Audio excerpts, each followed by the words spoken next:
నెల తర్వాత ఆమె ఈ ఇంటికి తిరిగి వస్తున్న నేపథ్యంలో ఆమెకు స్వాగతం పలికేందుకు మాత్రం మహిళలు పెద్ద ఎత్తున చేరుకుంటున్నారు.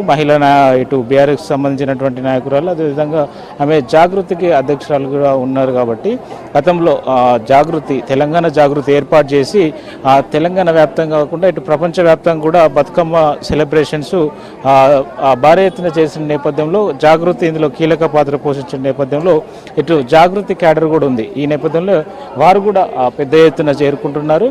అంటే కవిత ఇంటి వద్ద మాత్రం కోలాహల వాతావరణం అయితే కనిపిస్తుంది.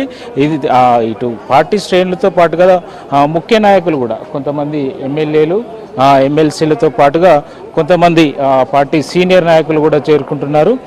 ఆమెకు అభిమానులు ఎవరైతే ఉంటారో వారు కూడా పెద్ద ఎత్తున చేరుకున్నటువంటి పరిస్థితి కనిపిస్తుంది. ఇప్పటికే గతంలో కవిత అభివాదం చేసిన ప్లేస్ అక్కడ నుండి మనం విజువల్స్లో చూస్తున్నాం. ఆ ప్లేస్ నుండి జై తెలంగాణ అంటూ నినాదాలు చేస్తూ ఈడీ అరెస్ట్ చేసే ముందు అదే ఎగ్జాక్ట్లీ ఏదైతే మనం విజువల్స్లో చూస్తున్నామో ఆ ప్లేస్ నుంచి ఆమె నినాదాలు చేస్తూ బయటకు వచ్చింది. అక్కడి నుంచి ఆమెను అరెస్ట్ చేసి తీసుకెళ్లారు. సరిగ్గా మార్చి 15 నాడు ఆమెను ఆ ప్లేస్ నుంచి ఆమె వచ్చింది.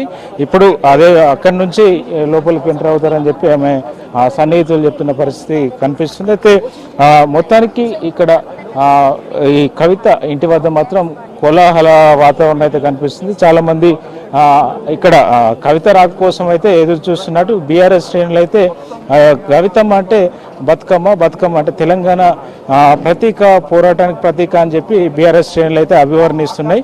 ఆమె రాక కోసం ఆమె ఇంటి వద్ద మాత్రం చాలామంది ఎదురు చూస్తున్నారు. ఇప్పటికే ఆమె తల్లి చేరుకున్నారు, కేటీఆర్ సతీమణి కూడా చేరుకున్నారు, ఆమెకు దగ్గర బంధువులు, అదేవిధంగా కేసీఆర్ సోదరి కూడా ఇక్కడికి కొద్దిసేపటి క్రితమే చేరుకున్నారు. వీడు భారీ ఎత్తున చేరుకుంటారు. మరి ఒక గంట లోపు ఇక్కడికి కవిత చేరుకుంటారని చెప్పి బీఆర్ఎస్ వర్గాలతో పాటు వారి కుటుంబ సభ్యులు కూడా చెప్తున్న పరిస్థితి కనిపిస్తుంది.